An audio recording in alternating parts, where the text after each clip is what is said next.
Welcome to Kavitha recipe Tamil. இன்றைக்கி பார்க்க போகிற ரெசிபி டிஃபன் சாம்பார் தான் செய்ய போகிறோம். எப்படி செய்யலாங்கிறத பார்க்கலாம் வாங்க.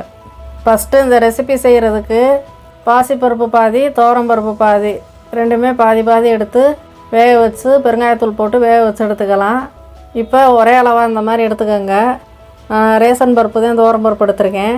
இதை கழுவிட்டு ஒரு தடவை 2 தடவை நல்லா கழுவி எடுத்து தண்ணி தேவைக்கேற்ற மாதிரி ஊற்றிக்கோங்க. இந்த மாதிரி இப்போ பெருங்காயத்தூள் இருந்தால் சேர்த்துக்கோங்க, இல்லைன்னா கட்டி பெருங்காயம் கூட சேர்த்துக்கலாம். அந்த மாதிரி சேர்த்து ஒரு 2 விசில் 3 விசில் வர வச்சு குக்கருக்கு ஏற்ற மாதிரி விசில் வர வச்சு எடுத்து வச்சுக்கலாம். இப்போ பருப்பு வந்துருச்சு, இது ஓரமாக இருக்கட்டும். இப்போ இதுக்கு மசாலா ரெடி பண்ணிக்கிறலாம். இது இந்த சாம்பார் வச்சுட்டு கடைசியாக தான் இதை சேர்க்கணும். அப்போ தான் அந்த டிஃபன் சாம்பார் இந்த ஹோட்டல்லலாம் செய்வாங்கலாம் அந்த வாசனை அப்படியே இருக்கும். இப்போ அதுக்கு ரெடி பண்ணிக்கிறலாம், பவுடர் ரெடி பண்ணிக்கிறலாம். இப்போ ஸ்டவ்வை பற்ற வச்சு பேன் எடுத்துக்கோங்க. இப்போ கடலைப்பருப்பு 1 ஸ்பூன் எடுத்துருக்கேன். அது லைட்டாக நல்லா பச்சை வாசனை போக நல்லா வறுத்துக்கோங்க. இப்போ இது கூட கொத்தமல்லி விதை, சீரகம் 1/2 ஸ்பூன், கொத்தமல்லி 2 ஸ்பூன் சேர்த்துருக்கேன். வரமிளகா நம்ம காரத்துக்கு ஏற்ற மாதிரி ஒரு 3 மிளகாய் சேர்த்துருக்கேன். இல்லை ஒரு 4 மிளகு, வெந்தயம் ஒரு 4 வெந்தயம். இதை லைட்டாக வறுத்து ஆற வச்சுக்கலாம். வெந்தயம் அதிகமாக சேர்த்துறாதீங்க. ஒரு 4 வெந்தயம், மிளகு ஒரு 4 மிளகு தான் சேர்த்துருக்கணும். இப்போ எல்லாம் வறுத்து ஆற வச்சாச்சு. இப்போ நம்ம சாம்பாருக்கு ரெடி பண்ணிக்கிறலாம். அதுக்கு ஒரு பெரிய வெங்காயம் நல்லா கட் பண்ணி எடுத்து வச்சுருக்கேன். இன்னொரு வெங்காயம் பொடியாக கட் பண்ணி எடுத்து வச்சுருக்கேன். 2 பச்சை மிளகா, ஒரு தக்காளி, பெரிய தக்காளி, கத்திரிக்காய் தேவைக்கேற்ற மாதிரி நல்லா கட் பண்ணி எடுத்து வச்சுருக்கேன். இதை வச்சு எப்படி சாம்பார் செய்யலாங்கிறத பார்க்கலாம். வெந்தயம் அதிகமாக சேர்த்துறாதீங்க. ஒரு 4 வெந்தயம், மிளகு ஒரு 4 மிளகு தான் சேர்த்துருக்கணும். இப்போ எல்லாம் வறுத்து ஆற வச்சாச்சு. இப்போ நம்ம சாம்பாருக்கு ரெடி பண்ணிக்கிறலாம். அதுக்கு ஒரு பெரிய வெங்காயம் நல்லா கட் பண்ணி எடுத்து வச்சுருக்கேன்.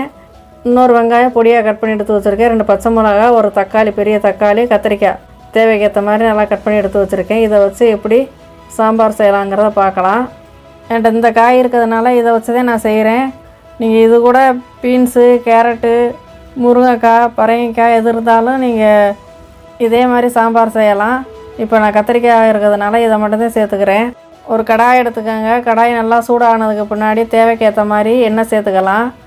எண்ணெய் நல்லா சூடானதுக்கு பின்னாடி ஒரு 1/2 டீஸ்பூன் கடுகு, உளுந்து இதை நல்லா பொரிஞ்சு வர்றப்ப வெங்காயத்தை சேர்த்து பச்சை மிளகா, கருவேப்பிலை எல்லாத்தையும் சேர்த்து ஒன்றா வதக்கிக்கோங்க. அந்த மாதிரி நல்லா வதங்கி வர்றப்போ உப்பு சேர்த்துக்கலாம். உப்பையும் சேர்த்து நல்லா வதக்கிக்கோங்க.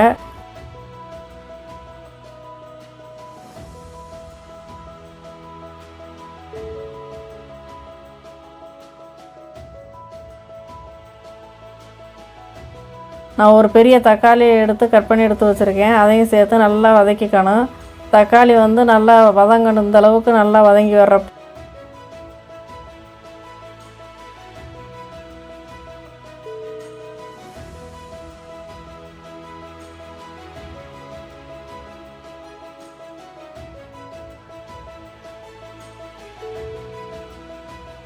இப்போ இந்த கத்திரிக்காய் கட் பண்ணி வச்சுருக்க கத்திரிக்காய் நல்லா கழுவிட்டு இது கூட சேர்த்துக்கிடலாம். சேர்த்து அதையும் நல்லா வதக்கிக்கணும். நல்லா வதங்கி வர்றப்ப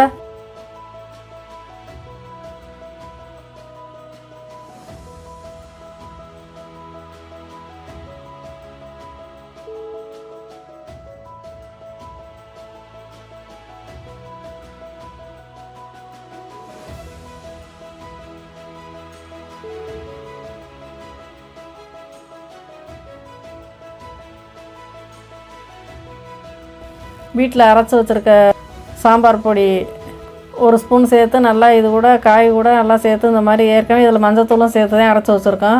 வீட்டில் ஏற்கனவே எல்லா குழம்புக்கும் சேர்க்குற பொடி தான். இப்போ இதை 1 ஸ்பூன் போட்டு நல்லா இந்த மாதிரி காயோடு வதக்கிக்கோங்க.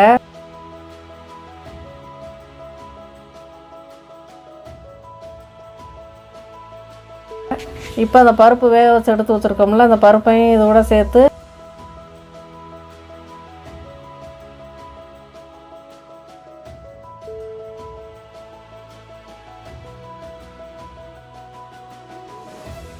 தண்ணி கூட குறைய நம்ம சேர்த்துக்கணும். இந்த அளவுக்கு இருக்கணும் தண்ணியுடைய அளவு.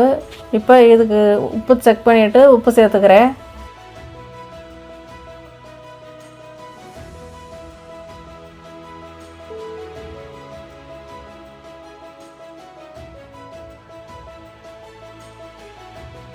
இப்போ நல்லா கலந்துட்டு இப்போ குக்கரில் ஒரு விசில் வர வச்சு எடுத்து வச்சுக்கலாம்.